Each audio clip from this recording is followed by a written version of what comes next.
Guys, one of the things people don't realize is just how hard marketing is.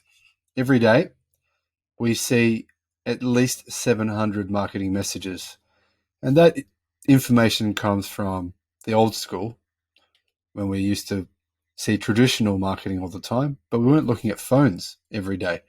Now, we're seeing well over 1,000 messages every day. One of the things people don't realize is just how smart at marketing Elon Musk truly is. In fact, he's been good at marketing since day one.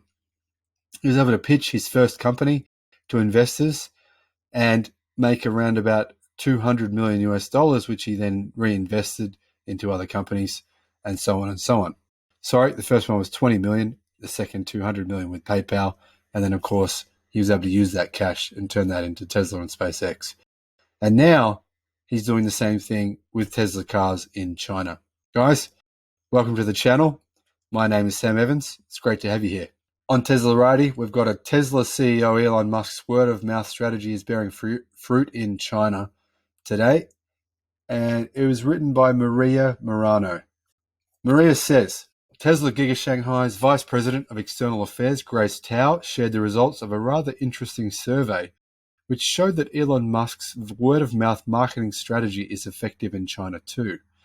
Nearly 1,000 car owners participated in the survey, and over 90% of the participants stated they would recommend buying a Tesla to their friends. I hope that more car owners can share the bits and pieces of their car use and help more people understand Tesla. Thanks, said Grace Tao in her Weibo post about the survey results. Tesla CEO Elon Musk has always favored a word-of-mouth marketing strategy over the usual commercials, ads, etc. It has been effective thus far, including vehicles made in Tesla Giga Shanghai. If you're not aware, Tesla spends technically $0 in outbound marketing, traditional marketing such as TV advertisements, YouTube advertisements, all kinds of advertisements, all kinds of marketing. On average, other automakers spend between $1,000 and $1,500 per car on marketing. Tesla spends $0. So obviously, their marketing strategy is working pretty damn well, you've got to admit. And it's something that should be studied probably in universities all across the world on how to make your product sell. Tesla produced more than 180,000 vehicles and delivered nearly 185,000 cars in the first quarter this year, showing significant growth compared to Q1 2020. Giga Shanghai probably contributed significantly to Tesla's impressive numbers. We are rapidly increasing our production capacity to the highest stage, noted Tesla China's official Weibo account, seemingly speaking about the company's achievements as a whole. The new Model S and Model X vehicles are also widely acclaimed, and the corresponding new production equipment has been installed and passed the test in the first quarter and has now entered the initial stage of mass production. And obviously here they're referring to the fact that Model S and Model X basically didn't sell.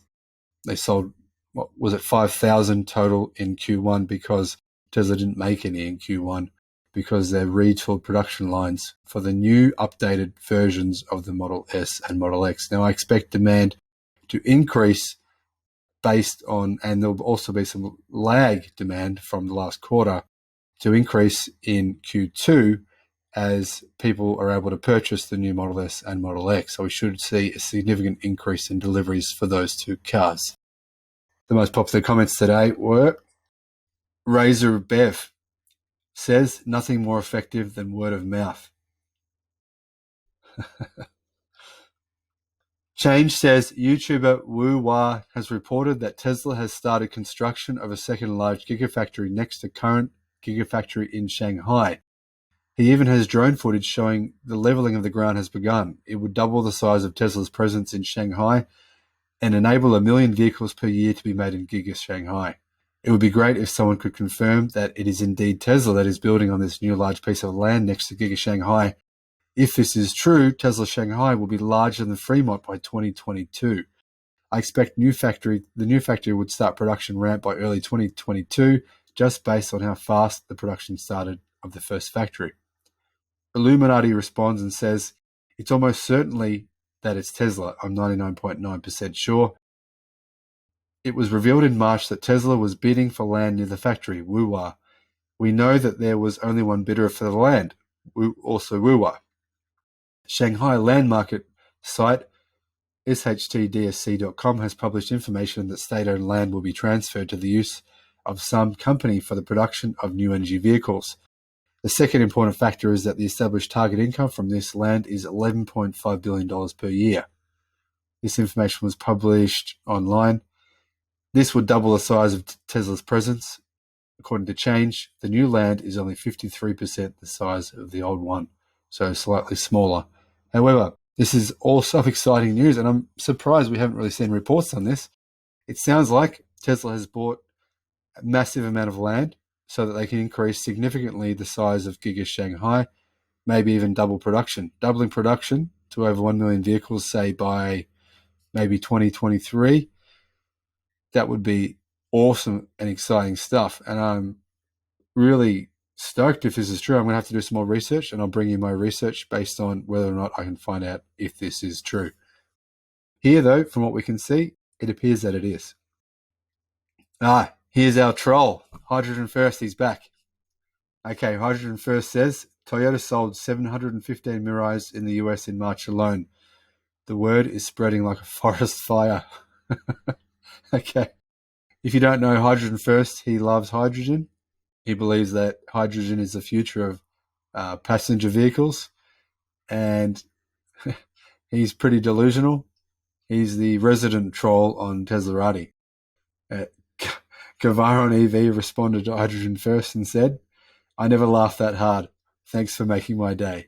Maybe you could up the joke and tell me where cheap hydrogen is supposed to come from. Keep in mind, you roughly need 3 times more energy to generate hydrogen for driving compared to charging an EV battery.